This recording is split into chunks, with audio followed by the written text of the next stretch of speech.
तरीके से अगर सामूहिक बलात्कार और हत्या के केस में जमानतें मिलेंगी अपराधियों को, तो अपराधियों का हौसला बुलंद होगा। पीड़िता क्या सुरक्षित रहेगी?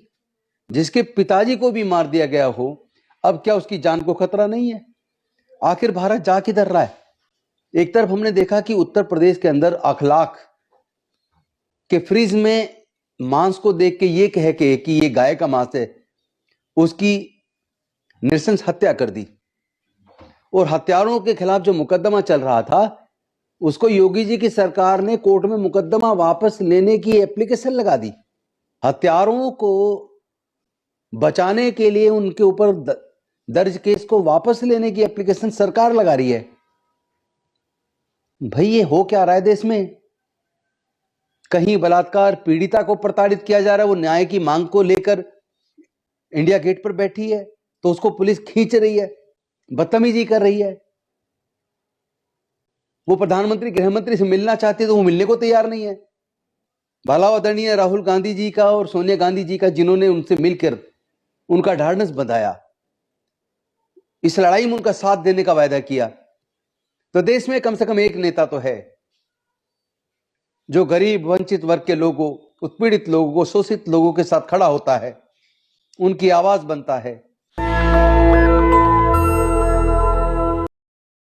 साथियों, हम देख रहे हैं कि इस तरीके से कुलदीप सिंह सेंगर ने एक लड़की के साथ सामूहिक बलात्कार किया और उसके बाद उसके पिताजी की भी निर्ममता से गाड़ी से रौंदकर हत्या कर दी।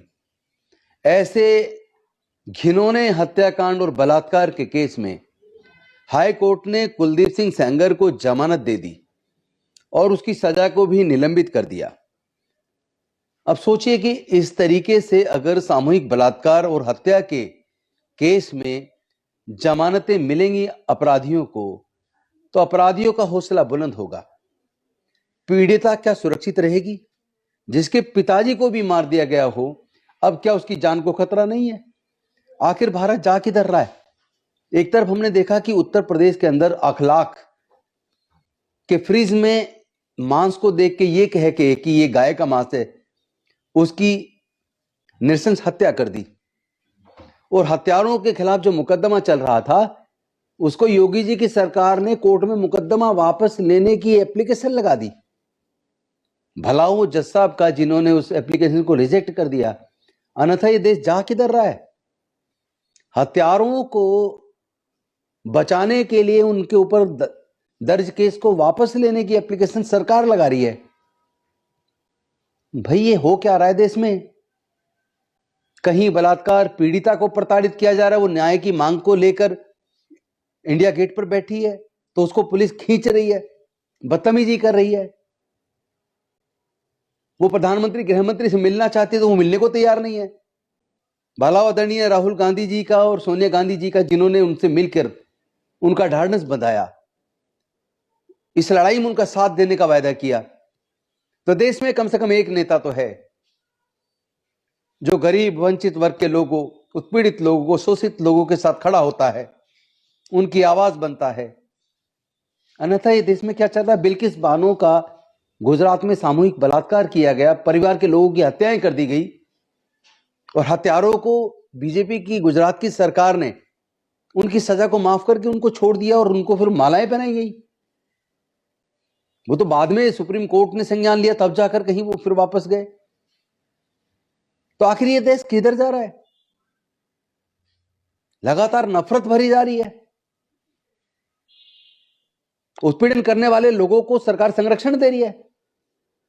ये भारतीय जनता पार्टी की सरकार अगर इसी तरह नफरतवादी लोगों को बढ़ाएगी, और वो नफरतवादी लोग जो अब आतंकवाद जैसी हरकतें करने लगे हैं, जैसा आज हमने देखा क्रिसमस के मौके पर पूरी दुनिया में क्रिसमस का त्योहार लोग मना रहे हैं। हिंदू लोग भी अपना होली, दिवाली और अनेक दशहरा, कई त्योहार मनाते हैं खुशहाली से। मुस्लिम लोग भी ईद और दूसरे त्योहार अपने मनाते हैं। इसी तरीके से क्रिश्चियन भी मनाते हैं। और सब लोग को अपने अपने धर्म की आजादी और आस्था की आजादी है। सब अपने त्योहार खुद धूमधाम से मनाए, बाकी धर्म के लोग भी उसमें शामिल हो, इसमें आपत्ति क्या है? लेकिन छत्तीसगढ़ के अंदर सेंटा क्लॉज की उस मूर्ति को गिराया गया, वहां सारी सजावट को तोड़ा गया, गुंडे खुलेआम गुंडागर्दी कर रहे, आतंक फैला रहे हैं। कैसी पार्टी है सत्ता में? इतनी नफरत बढ़ेगी तो क्या भारत सुरक्षित रहेगा? साथियों, मैं आप सबसे निवेदन करना चाहता हूं, जो लोग भारत से प्यार करते हैं, वो लोग भारत के आजादी के मतवालों की कुर्बानी को जाया मत कीजिए। हमारे देश के स्वतंत्रता सेनानी और संविधान निर्माताओं ने ऐसे भारत का सपना नहीं देखा था। अगर इसी तरह कट्टरपन बढ़ेगा, नफरत बढ़ेगी, तो क्या हमारे देश का हाल भी सीरिया जैसा नहीं हो जाएगा? जिस तरह अफगानिस्तान की तबाही हुई है, पाकिस्तान की तबाही हुई है, बांग्लादेश की हुई है, या अन्य देश जहां भी कट्टरपन बढ़ा है, वो देश बर्बाद हुए हैं, क्या भारत बर्बाद नहीं होगा? तो अगर आप लोगों को देश से प्यार है तो ऐसे लोगों को संरक्षण देना बंद कीजिए, जो लोग जातीय धर्म के नाम पर दंगे करते हैं, जो महिलाओं के साथ बलात्कार करते हैं, आदिवासी दलित पिछड़े लोगों को अपमानित करते हैं, ऐसे लोगों का साथ मत दीजिए।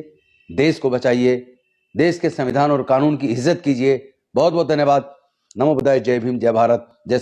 नेशनल दस्तक की आपसे गुजारिश है कि अगर इसको बचाना चाहते हैं तो नेशनल दस्तक को सब्सक्राइब करने के लिए रेड कलर के सब्सक्राइब बटन को दबाएं, फिर बेल आइकन की घंटी दबाएं। नेशनल दस्तक को बचाने के लिए बहुत जरूरी है कि हर खबर को शेयर करें, लाइक करें, कमेंट जरूर करें।